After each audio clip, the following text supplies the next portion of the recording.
ఎన్నికల విధులు నిర్వహించే సిబ్బంది తమ ఓటు హక్కును వినియోగించుకునే నిమిత్తం పోస్టల్ బ్యాలెట్ విధానంలో ఓటు వేసే సౌకర్యాన్ని ఎన్నికల కమిషన్ వారు కల్పించారు. ఎన్నికల విధులు కేటాయించబడిన పోలింగ్ సిబ్బంది అంటే ప్రిసైడింగ్ అధికారులు, ఇతర పోలింగ్ అధికారులు, పోలీసు సిబ్బంది, ఇతర ఎన్నికల విధులు నిర్వహించే సిబ్బంది ఈ పోస్టల్ బ్యాలెట్ సౌకర్యం వినియోగించుకోవటం కోసం తమ ఎన్నికల రిటర్నింగ్ అధికారి వారికి ఫారం 12లో పోలింగ్ తేదీకి కనీసం 7 రోజుల ముందుగా దరఖాస్తును సమర్పించాలి. ఫారం 12తో పాటు ఎన్నికల విధుల ఉత్తర్వుల ప్రతి, ఎపిక్ కార్డ్ ప్రతిని రిటర్నింగ్ అధికారికి సమర్పించాలి. ఫారం 12ను పరిశీలించి రిటర్నింగ్ అధికారి సంబంధిత ఉద్యోగికి పోస్టల్ బ్యాలెట్ జారీ చేస్తారు.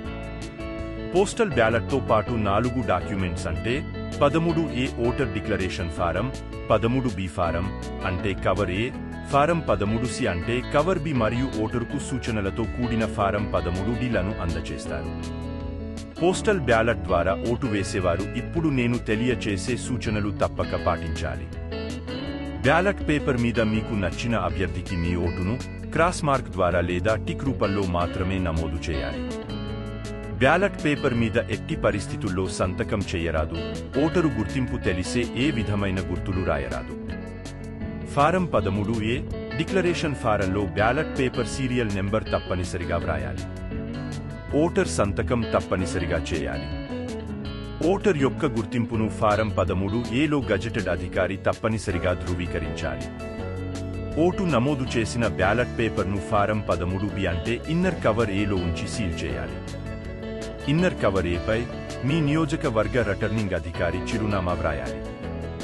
ఇన్నర్ కవర్ ఏపై పోస్టల్ బ్యాలెట్ సీరియల్ నెంబర్ తప్పనిసరిగా వ్రాయాలి. మీరు కవర్పై సంతకం చేయకూడదు. గుర్తుంచుకోండి, 13B అంటే ఇన్నర్ కవర్ ఏలో బ్యాలెట్ పేపర్ తప్ప మరే ఇతర డాక్యుమెంట్ ఉండరాదు. బ్యాలెట్ పేపర్ మాత్రమే పెట్టి సీల్ చేసిన కవర్ ఏ మరియు ఫారం 13Aలను విడివిడిగా కవర్ బి అంటే ఫారం సి లోపల పెట్టి కవర్ బిను సీల్ చేసి సంబంధిత రిటర్నింగ్ అధికారికి పంపాలి. కవర్ బిపై ఓటర్ యొక్క సంతకం తప్పనిసరిగా చేయాలి. అలాగే కవర్ బి ఓపెన్ చేసిన వెంటనే 13A డిక్లరేషన్ విడిగా లేకపోతే మీ పోస్టల్ బ్యాలెట్ ఉన్న కవర్ ఏను ఎట్టి పరిస్థితుల్లో ఓట్ల లెక్కింపుకు పరిగణనలోకి తీసుకోరు. ఈ సూచనలను పాటించి ఎన్నికల కమిషన్ వారు కల్పించిన పోస్టల్ బ్యాలెట్ సౌకర్యం ద్వారా మీ ఓటు హక్కును తప్పనిసరిగా వినియోగించుకోండి.